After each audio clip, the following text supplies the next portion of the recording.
Democratic darling Alexandria Ocasio-Cortez taken to task, getting fact-checked for gaffes like these. Now, democratic socialism is the thing right now. What do you think it is that's causing this uprise and upswing? Like the woman, what is her name, that won in New York? Yeah, I forget her name. The Washington Post revealed that Alexandria Ocasio-Cortez's gaffes are not just embarrassing, they're actually wrong. The New York Socialists firing back, claiming, yes, sexism.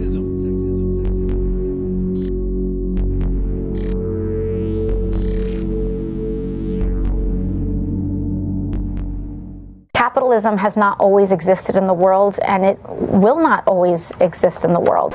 Gonna read her name from the tweet. Yeah, that's her. Alexandria Ocasio-Cortez, 28 years old. She won in a district where she didn't even run.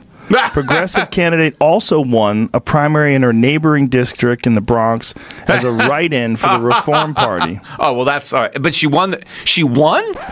It was at this moment he knew. Yeah. And it's all about getting stuff for free, right? It's all about, free health care. Medicare for all is actually much more, is actually much cheaper than the current system that we pay right now. The world is going to end in 12 years if we don't address climate change. And your biggest issue is, your biggest issue is, how are we going to pay for it? And like, this is the war. This is our World War II.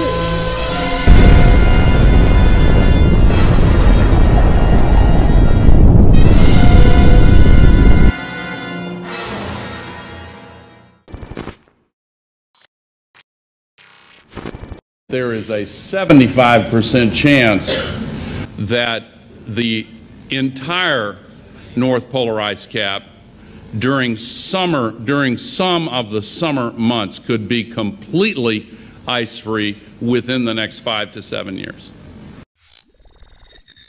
You got that? 75% chance. Complete environmental chaos. That's what former Vice President Al Gore predicted back in his movie in 2006. It didn't happen. There he said back in 2009, 75% chance, Arctic ice gone within the next 7 years. 8 years later, Arctic's still here. Alexandria Ocasio-Cortez, I'm talking about her today because some of the more stupid things that I heard her say in an interview that she just did, and I forget where it was.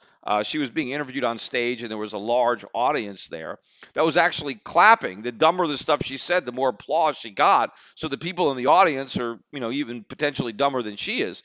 But, I'm reading some of the articles, and of course a lot of people just are accusing her of just being uneducated, right? That's the problem. She's not educated. No, the problem is she was educated. She was educated in a United States university. She has a bachelor's degree from Boston University. She had a double major in international relations and economics, right? So she's educated. The problem is she's not really educated because our universities don't educate people.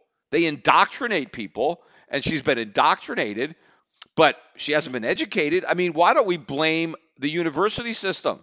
I mean, this woman is a product of the American educational system, and she's completely ignorant of all of the basics about America, about economics, and even though she supposedly majored, in fact, she graduated cum laude from Boston University. Now, I know, cum laude is not what it used to be. I mean, because of all the great inflation that goes on there now. I mean, I think some colleges, and I think Boston University, they base these designates, right? Cum laude, summa cum laude, magna cum laude, on GPA. I mean, some universities do it based on where you are in the class ranking, but I think more and more do it just based on GPA. And I think in order to get cum laude, which is the lowest of the three, right, for the honors, I think you have to have like a 3.5 GPA, and depending on how easy it is to get A's, on some of these colleges, they hand them out like cotton candy. I mean, everybody gets A's. The more and more people that go to college, it seems, the less you learn at college because they have to bring it down to the lowest common denominator. But let's assume that she graduated cum laude. Maybe half the kids that graduated are cum laude or higher. So that means she's in the top half of the class. That means, imagine what the people think who didn't, get cum laude on their degree, the bottom half of the graduating class from Boston University that year. But this is really an indictment of the educational system. I mean, how much money are we wasting? Whenever people say, hey, we need to spend more money on education, we need to get more kids to go to college, just point to Alexandria Ocasio-Cortez and say why. Why? I mean, what was she doing before she ran for office with her college degree? She was a waitress. She was a bartender, right? She obviously didn't need to go to college to be a waitress or a bartender. Now, it probably helped her in her resume running for Congress. But the main reason that she won was because a bunch of idiots voted for her. That's why she's in Congress, right? Because she promised to steal money from rich people and give it to the people who voted for her, and they were dumb enough to fall for it. That is the problem. That's why, I've talked before that we got to raise the voting age. We got to raise the age in which you can be in Congress. I mean, right now you can be in Congress at age 25. Now she's 29. I think at a minimum we should raise it to 30, and that would have kept her out for, at least a term or so. But I mean, we got to raise the age. I mean, when it was 25, when they wrote the Constitution, 25-year-olds had probably been in the workforce for 10 years. They were already married and had kids. They knew a little bit more. So it should be at least 30, if not 35. We should raise Senate to 40 or 45. We should raise the president from 35 to 45, maybe 50. We want people to at least have grown up enough not to be complete idiots. I mean, you need some more life experience, right? If you're not a socialist by the time you're, 20, 21, you don't have a heart. But if you're not a conservative by the time you're 30, you don't have a head. Well, we want to make sure that when people get to government, that they have a head, that they grow out of their socialist, ideas when they're thinking with their hearts instead of their heads.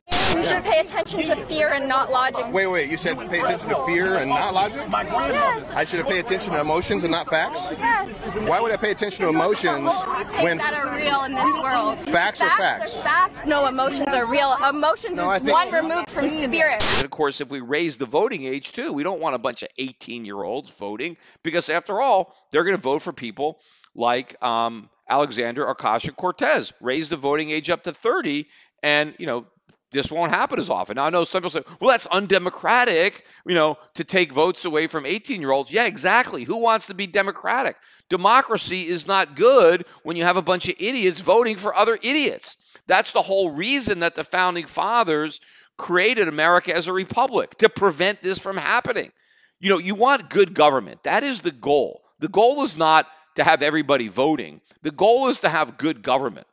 And the key is, how do you get good government? Well, you don't get good government by allowing idiots to vote for other idiots. You're not going to get good government, right? So how do you kind of reduce the likelihood that the people who are voting are dumb? Well, make sure they're older, right? So they have time to grow up, right? And learn more from experience. Let them spend some time working in the real world, getting to understand how the economy functions, how business functions. Do we really want the government run by people who know nothing about business? Congresswoman Alexandria Ocasio-Cortez says she can afford to move to Washington. Yeah, she will need to relocate to do her job, obviously, come January, but she says she can't make a deposit on an apartment in D.C. until she gets her first paycheck. Who have no idea how their own rules and regulations and taxes, affect the real economy? No. Do we want people voting for politicians who have never worked, who have never had a job, who have never earned a paycheck, who don't have any responsibilities, who still live at home with their parents? I mean, this is craziness. Of course, you could take it further. I mean, we got people who, are older, who have lived on welfare their whole lives. They've never had a job, yet they're still voting. And do you think these people are going to vote responsibly? And as I said before, I don't even mind. I would rather live in a nation where I don't meet the criteria to vote, right? Where whatever the criteria is to try to get the best possible outcome, if I don't meet it, that's fine with me. I'd rather have a bunch of smart people electing a president or a congressman, even if I'm not smart enough to vote, than have a bunch of idiots electing a president when I can vote. Because if I'm going to be outvoted by the idiots, you have a much better chance of having a bad government if we have smarter people voting who have, and not just intelligence smarts, street smarts or whatever, understand, economics or business. I would rather have people who I respect and who I think are going to do a good job voting. I'd rather have those people voting, even if I can't vote, than to have a bunch of idiots voting who I know are going to outvote me. So what's the point of my voting when it's going to be canceled out many times over by people who are dumb? So don't think democracy is all that great. It's not. You know, it's the reason we get people like this elected, and it's the reason that, you know, this economy and a lot of other economies are in so much trouble, because in order to get the votes of the masses, which you need to do when you are running, you have to appeal to the masses. And these ridiculous ideas, socialism, appeals to a lot of people, unfortunately, and those people vote. But let me get to some of the idiotic things that she just recently said. That is the reason that I'm even bringing this up again. So, number one, she was talking about global warming. And according to AOC, in 12 years, the world is coming to an end because of global warming. 12 years, it's all over. Now, I don't know, 12 years, why not 11, why not 13? Apparently, it's exactly 12. So in 12 years, the world's coming to an end because of global warming. And so that's why it's so important that we do something about it now. And that's why she said that we should not be asking what it cost. Because no matter how much it costs, we just have to pay the price. Because the alternative is that the world comes to an end. And according to her, this is this generation's World War II. Kind of like, hey, we had to do whatever it took to defeat Nazi Germany. It didn't matter what it cost. It didn't matter how much sacrifice we had to make in order to finance that war. It's something that had to be done regardless of the cost. And so global warming somehow is as big a threat to the world as Nazi Germany and Adolf Hitler. And so we need to spare no expense. Now, of course, what AOC doesn't even realize is the sacrifices that required of the citizens at the time. I mean, she thinks that we can fund this all with the billionaires, taking the money off the tippy top, right? During World War II, everything was rationed. I mean, you couldn't get anything. I mean, times were tough, here on the home front. I mean, there was sacrifices being made by everybody in order to fight the Nazis. And so, but she doesn't think that we need to sacrifice. She thinks we can fight this war simply by confiscating the wealth of the rich, and it's not going to damage the economy. But anyway, so completely idiotic stuff that she's saying about the world coming to an end and global warming. And the audience, again, is eating this stuff up. As she's saying this, they're all applauding.